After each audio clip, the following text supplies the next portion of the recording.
ಎಲ್ಲರಿಗೂ ನಮಸ್ಕಾರ.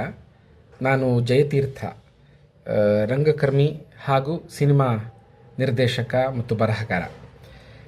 ಒಂದು ಸಂಭ್ರಮದ ವಿಚಾರವನ್ನು ಹಂಚ್ಕೊಳ್ಳೋಕ್ಕೆ ಇವತ್ತು ನಾನು ಬಂದಿದ್ದೀನಿ. ಏನಂತಂದರೆ, ನಾವುಗಳೆಲ್ಲ ಒಂದಷ್ಟು ಸ್ನೇಹಿತರು, ರಂಗಕರ್ಮಿ ಸ್ನೇಹಿತರುಗಳು ಎಲ್ಲರೂ ಸೇರಿ ಒಂದು 25 ವರ್ಷದ ಹಿಂದೆ ಕಟ್ಟಿದ ಸಮಷ್ಟಿ ನಾಟಕ ತಂಡ ಇವತ್ತು 25 ವಸಂತಗಳನ್ನು ದಾಟಿ ಒಂದು ಸಂಭ್ರಮವನ್ನು ಆಚರಿಸ್ಕೊಳ್ತಾ ಇದೆ. ಅಂದರೆ ಒಂದು ನಾಟಕೋತ್ಸವವನ್ನು ಮಾಡ್ಕೋತಾ ಇದ್ದೀವಿ. 2000 ಇಸ್ವಿ ಹೊತ್ತಿಗೆ ನಾವೆಲ್ಲ ಸೇರಿ ಕಟ್ಟಿದ ತಂಡ ಹಲವಾರು ರಂಗ ಪ್ರಯೋಗಗಳನ್ನು ಮಾಡ್ತಾ, ನಾಟಕಗಳನ್ನು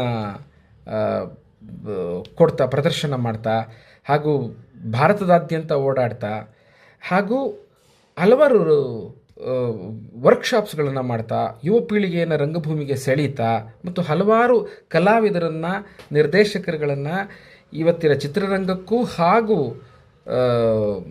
ರಂಗಭೂಮಿಗೂ ಕೊಟ್ಟಂಥ ಕೀರ್ತಿ ಸಮಷ್ಟಿಗೆ ತಲುಪುತ್ತೆ. ಹಲವಾರು ಇವತ್ತಿನ ಯುವ ಪೀಳಿಗೆಗಳು ರಂಗಭೂಮಿಗೆ ಆಕರ್ಷಿತರಾಗಿ ಬಂದು ಇಲ್ಲಿ ಕಲಿತು ದುಡಿದು ಒಂದು ಸೃಜನಾತ್ಮಕ ಮನಸ್ಥಿತಿಯನ್ನು ಹೊಂದಿಕೊಳ್ಳೋ ವಿಚಾರವಾಗಿ ನೀವೆಲ್ಲ ಬೆಂಬಲಿಸಬೇಕು. ಬಂದು ನಮ್ಮಂಥ ಹವ್ಯಾಸಿ ನಾಟಕ ತಂಡಗಳನ್ನು ಸಹಕರಿಸೋದ್ರ ಮೂಲಕ ಅಂತ ಹೇಳಿ ಕಳಕಳಿಯ ವಿನಂತಿ. ದಯಮಾಡಿ ಬನ್ನಿ. ರಂಗಶಂಕರದಲ್ಲಿ ಸಮಷ್ಟಿ ನಾಟಕ ತಂಡ ಸಮಷ್ಟಿ ನಾಟಕೋತ್ಸವವನ್ನು ನಡೆಸ್ತಾ ಇದೆ. 3, 4, 5 ನೀರು ಕುಡಿಸಿದ ನೀರೈರು, ಮುಕ್ಕಾಂ ಪೋಸ್ಟ್ ಬೆಂಬಲವಾಡಿ ಹಾಗೂ ಸದಾರಮೆ ನಾಟಕಗಳನ್ನೆಲ್ಲ ಮಾಡ್ತಾ ಇದ್ದೀವಿ. ನಮ್ಮೊಂದಿಗೆ ಬನ್ನಿ, ಇರಿ, ನಾಟಕವನ್ನು ನೋಡಿ ಆನಂದಿಸಿ, ಸಂಭ್ರಮಿಸಿ ಕೋರ್ತಾ ಇದ್ದೀನಿ. ದಯಮಾಡಿ ಬನ್ನಿ.